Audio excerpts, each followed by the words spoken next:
परिचय।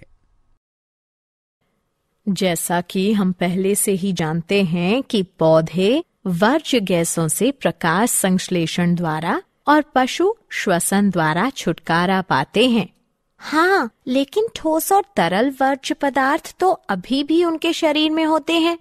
तो हम कह सकते हैं कि वो जैव प्रक्रिया जिसके द्वारा जीव हानिकारक उपापचयी अपशिष्टों से छुटकारा पाते हैं, उत्सर्जन कहलाती है। ये उत्सर्जन अलग अलग जीवों में अलग अलग तरह से होता है। हाँ, एक कोशिकीय जीव इन अपशिष्टों को साधारण विसरण द्वारा शरीर के बाहर स्थित जल में निकाल देते हैं। जैसे अमीबा में ये जैव द्रव्य झिल्ली से होकर होता है, जबकि जटिल बहुकोशिकीय जीवों में उत्सर्जन के लिए कुछ विशेष अंग होते हैं। प्लैटीहेलमिन्थस में उत्सर्जी अंग प्रोटोनेफ्रिडिया या फ्लेम कोशिकाएं होती हैं, जबकि एनेलिडा वर्ग के जीवों में ये अंग नेफ्रिडिया होता है। हाँ, और संधिपात जीवों में उत्सर्जी अंग नितंबीय ग्रंथियां जैसे स्पर्श तंतु अथवा हरित ग्रंथि और मैल्पीघी नलिकाएं होती हैं, जबकि मोलस्क में वृक्क होते हैं। ठीक इसी तरह शूलचर्मियों में त्वचा पर उपस्थित पोप्युली उत्सर्जी अंग होते हैं, जबकि यूरोकॉडेट में तंत्रिका ग्रंथि और सिफेलोकॉडेट में प्रोटोनेफ्रिडिया ये कार्य करती हैं। कशेरुकी जीवों में उत्सर्जन के लिए एक जोड़ी वृक्क होता है। तो आओ इस विषय में विस्तार से चर्चा करें।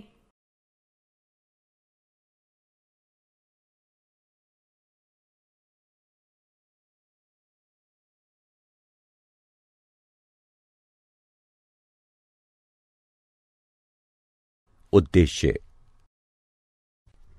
इस पाठ के अंत में आप निम्न करने में सक्षम हो जाएंगे: पशुओं और पौधों में उत्सर्जन को समझना, उत्सर्जन के प्रकारों के बारे में जानना, मानव में उत्सर्जन को समझना, उत्सर्जन संबंधी सभी अंगों के बारे में जानना, फेफड़ों द्वारा होने वाले उत्सर्जन को समझना, त्वचा से होने वाले उत्सर्जन के बारे में जानना, बृहदांत्र से होने वाले उत्सर्जन को समझना,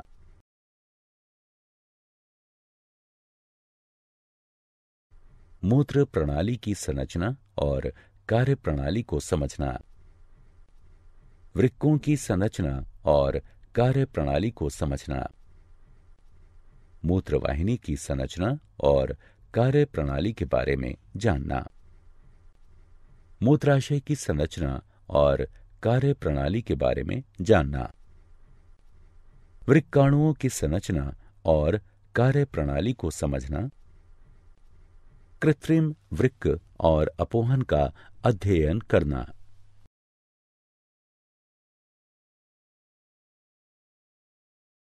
मानव में उत्सर्जन। मानव में प्राथमिक उत्सर्जन तंत्र में एक जोड़ी वृक्क, एक जोड़ी मूत्रवाहिनी, एक मूत्राशय और एक मूत्र मार्ग होता है, जबकि मनुष्य के माध्यमिक उत्सर्जन तंत्र में फेफड़े, त्वचा, बड़ी आंत और यकृत शामिल हैं। फेफड़ों द्वारा उत्सर्जन। फेफड़े श्वसन के समय उत्पन्न हुई कार्बन डाइऑक्साइड और जल वाष्प का उत्सर्जन करते हैं।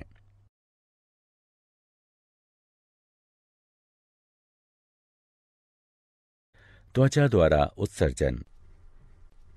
त्वचा में स्थित स्वेद ग्रंथि की सहायता से त्वचा यूरिया, लवण तथा जल को उत्सर्जित करती है। स्वेद यानी पसीना त्वचा में छोटे छोटे छिद्रों से बाहर निकलता है।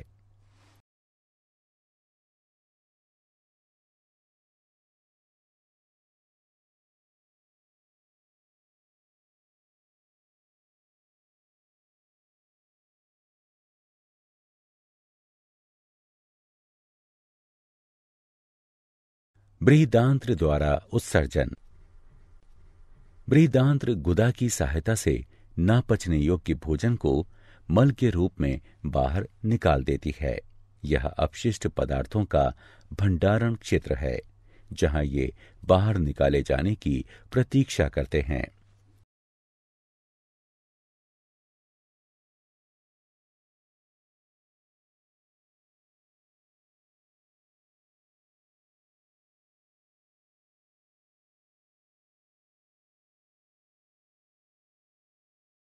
मूत्र उत्सर्जन तंत्र। वे अंग जो मूत्र को बनाते हैं, उनका भंडारण करते हैं और उत्सर्जित करते हैं। सम्मिलित रूप से मूत्र उत्सर्जन तंत्र बनाते हैं। इसमें एक जोड़ी वृक्क, एक जोड़ी मूत्रवाहिनी, एक मूत्राशय और एक मूत्र मार्ग होता है। वृक्क में उत्पन्न मूत्र मूत्रवाहिनियों से गुजरकर मूत्राशय में पहुंचता है। यहां यह तब तक एकत्र होता है जब तक कि यह मूत्र मार्ग के जरिए बाहर ना निकल जाए। वृक्क। उदर में मेरुदंड के दोनों ओर एक एक वृक्क होता है। वे बड़े, लाल, भूरे और सेम की आकृति के होते हैं। दाईं ओर के वृक्क की स्थिति थोड़ी सी नीचे की ओर होती है। वृक्क की अवतलता को नाभिका कहते हैं, जो हमेशा भीतर की ओर होती है। प्रत्येक वृक्क लगभग 10 लाख निस्यंदन एकक या वृक्काणुओं से बना होता है। एक व्यक्ति को स्वस्थ रखने में वृक्क का ठीक ढंग से काम करना बेहद आवश्यक होता है।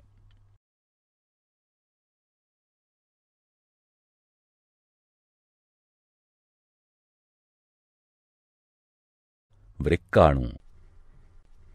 वृक्क के बाहरी भाग में वृक्काणु संवलित होकर वृक्कीय छाल बनाते हैं और मध्य भाग में सीधा जाते हुए वृक्कीय मज्जा का निर्माण करते हैं। वृक्काणु वृक्क की कार्यात्मक इकाई होते हैं। प्रत्येक वृक्काणु एक लंबी कुंडलित नली जैसी संरचना होता है, जो रुधिर से नाइट्रोजन युक्त अपशिष्टों को छानता है और मूत्र का निर्माण करता है। यूरिया मूत्र में उपस्थित मुख्य नाइट्रोजन युक्त अपशिष्ट होता है, इसलिए मनुष्य एक उत्सर्जक के रूप में यूरियोटेलिक है।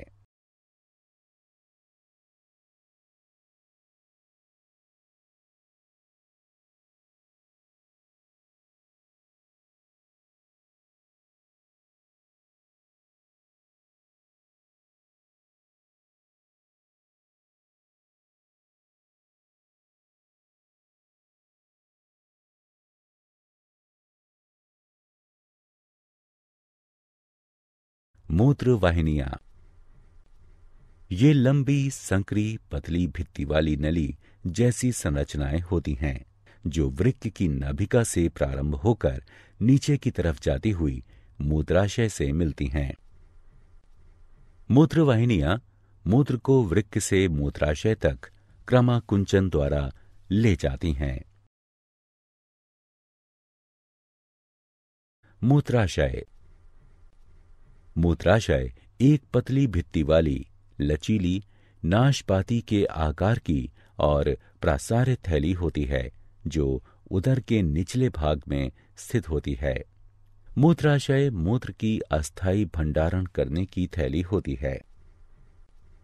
मूत्राशय कोमल मांसपेशियों से बना होता है, इसलिए यह तंत्रिका तंत्र के नियंत्रण में होता है। यही वजह है कि हम मूत्र त्याग करने की इच्छा को नियंत्रित कर सकते हैं। मूत्र मार्ग। मूत्र मार्ग एक मांसपेशीय और नलीदार संरचना है, जो मूत्राशय से शरीर के बाहर तक होता है। मूत्र मार्ग ही मूत्र को शरीर से बाहर निकालता है। बोमन संपुट। बोमन संपुट 2 भित्ति वाला एक कप होता है, जो वृक्कीय छाल में उपस्थित होता है। यह समतल कोशिकाओं से बनी पतली और अर्धपारदर्शी उपकला का बना होता है। बोमन संपुट के विवर में रुधिर कोशिकाओं का एक गुच्छा होता है जिसे ग्लोमेरुलस कहते हैं। यह अभिवाही धमनी के विभाजित होने के फलस्वरूप बनता है। बोमन संपुट और ग्लोमेरुलस को सम्मिलित रूप से मैलपीघी का अथवा वृक्कीय संपुट कहते हैं। ग्लोमेरुलस वह जगह है जहां दाब के अंतर्गत छनन होता है, जिसे अति सूक्ष्म छनन कहते हैं। इस प्रकार बना हुआ निस्यंद ग्लोमेरुलर अथवा वृक्कीय निस्यंद कहलाता है। वृक्कीय नलिकाएं। वृक्कीय नलिका लंबी और कुंडलित होती है तथा 3 भागों में बटी होती है। निकटस्थ संवलित नलिका, हेनले का लूप, दूरस्थ संवलित नलिका। निकटस्थ संवलित नलिका वृक्क का संवलित भाग होती है तथा वृक्कीय छाल में स्थित होती है। यहाँ वृक्कीय निस्यंद से सोडियम, कैल्शियम, अमीनो अम्ल इत्यादि का चयनित पुनरावशोषण होता है। हेनले का लूप नलिका का यू आकृति का भाग होता है तथा वृक्कीय मज्जा में उपस्थित होता है। यह 2 शाखाओं का बना होता है। अवरोही शाखा यह पतली भित्ति की होती है तथा आरोही शाखा यह मोटी भित्ति की बनी होती है। अवरोही शाखा जल के लिए पारदर्शी होती है, किंतु खनिजों जैसे सोडियम क्लोराइड के लिए अपारदर्शी होती है। आरोही शाखा खनिजों जैसे सोडियम क्लोराइड के लिए तो पारदर्शी होती है, किंतु जल के लिए अपारदर्शी होती है। यहाँ मूत्र की सांद्रता बढ़ती है। दूरस्थ संवलित नलिका वह संवलित भाग है जो वृक्कीय मज्जा में स्थित होता है। यह संग्राही नलिका में खुलता है। वृक्कीय निस्यंद में उपस्थित अधिकतम जल की मात्रा दूरस्थ संवलित नलिका तथा संग्राही नलिका की भित्ति द्वारा पुनरवशोषित हो जाती है।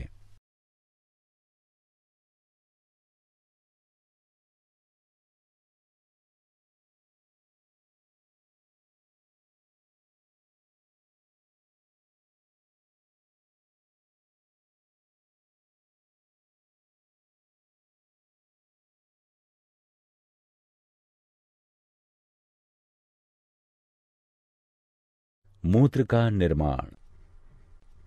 रुधिर से वर्ज्य पदार्थों का छनन करना ही मूत्र निर्माण का उद्देश्य है। ठीक वैसे ही जैसे कार्बन डाइऑक्साइड रुधिर से फेफड़ों में अलग हो जाती है, नाइट्रोजन युक्त वर्ज्य पदार्थ जैसे यूरिया, यूरिक अम्ल रुधिर से वृक्क में अलग होते हैं। इसीलिए इस पर कोई आश्चर्य नहीं होना चाहिए यदि वृक्क का आधारभूत छनन तंत्र फेफड़ों जैसे ही पतली भित्ति वाली रुधिर कोशिकाओं का गुच्छा हो। वृक्क में प्रत्येक रुधिर कोशिका गुच्छ नली के कप की आकृति वाले छोर से संबद्ध होता है, जिसमें मूत्र निस्यंद एकत्रित होता है। प्रारंभिक निस्यंद में कुछ पदार्थ जैसे ग्लूकोज, अमीनो अम्ल, लवण और जल की बड़ी मात्रा उपस्थित होती है, जो नलिका में मूत्र के आगे बढ़ने पर चयन द्वारा पुनरवशोषित हो जाती है। जल का पुनरवशोषण इस बात पर निर्भर करता है कि शरीर में जल की कितनी अतिरिक्त मात्रा उपस्थित है और उसमें घुले अपशिष्ट पदार्थों की कितनी मात्रा है जिनका उत्सर्जन होना है। मूत्र का भंडारण मूत्राशय में तब तक होता है जब तक उसमें दबाव इतना बढ़ जाए कि मूत्र मार्ग द्वारा मूत्र त्याग करने की इच्छा होने लगे।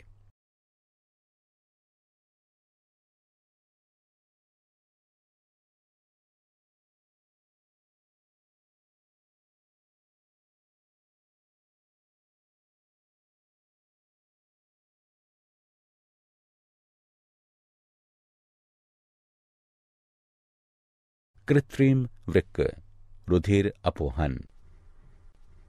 वृक्क जीवित रहने के लिए अनिवार्य अंग है। बहुत से कारक जैसे संक्रमण, चोट अथवा वृक्क में बाधित रुधिर संचार वृक्क की क्रियाशीलता को कम कर देते हैं। इसके कारण शरीर में विषैले वर्ज्य पदार्थ एकत्रित होने लगते हैं, जिसके कारण मृत्यु भी हो सकती है।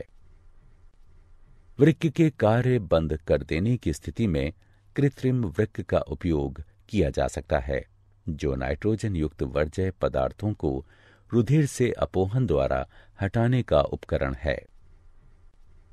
कृत्रिम वृक्कों में बहुत सी नलिकाएं, जिनमें एक अर्ध पारदर्शी रेखा होती है, अपोहन विलयन से भरी टंकी में डूबी होती हैं।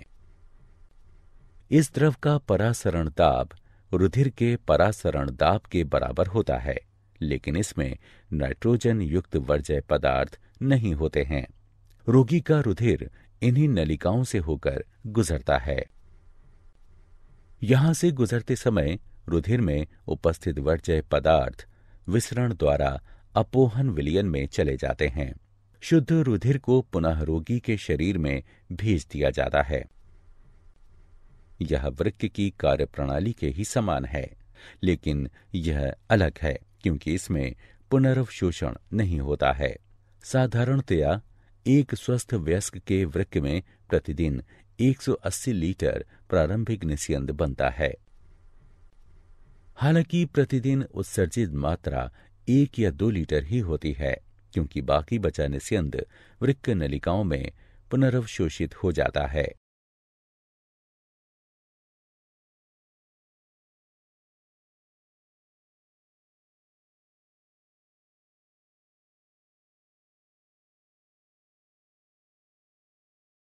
पौधों में उत्सर्जन।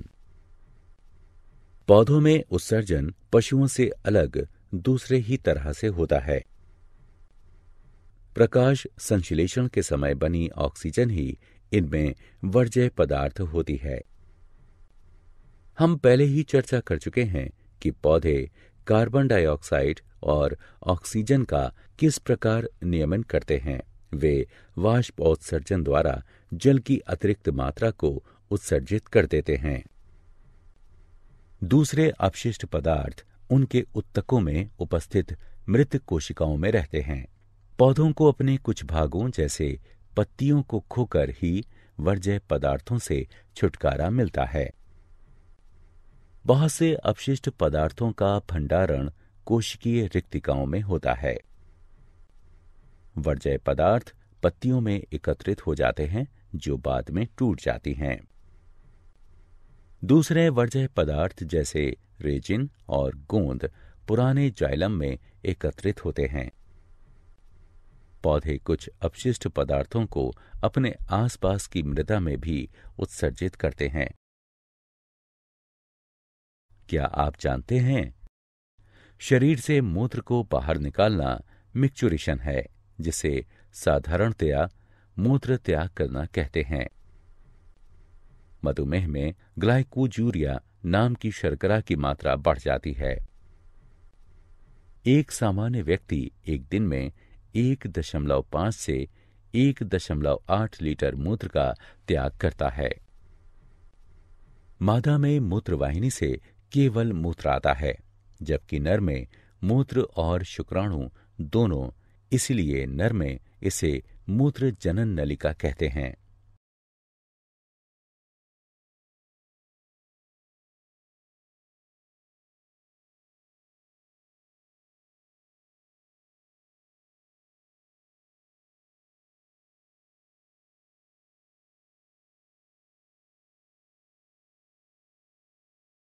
सारांश। आइए हमने जो कुछ सीखा है उसे संक्षेप में दोहराएं। उत्सर्जन में नाइट्रोजन युक्त वर्ज्य पदार्थों को बाहर निकाला जाता है, जबकि ऑस्मो रेगुलेशन में शरीर द्रव में जल की मात्रा को नियंत्रित किया जाता है।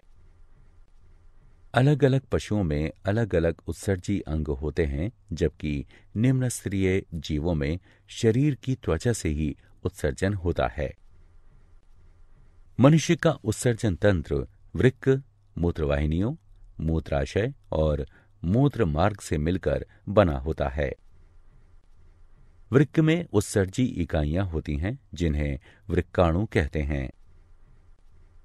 प्रत्येक वृक्काणु बोमन संपुट और वृक्कीय नलिका से मिलकर बना होता है।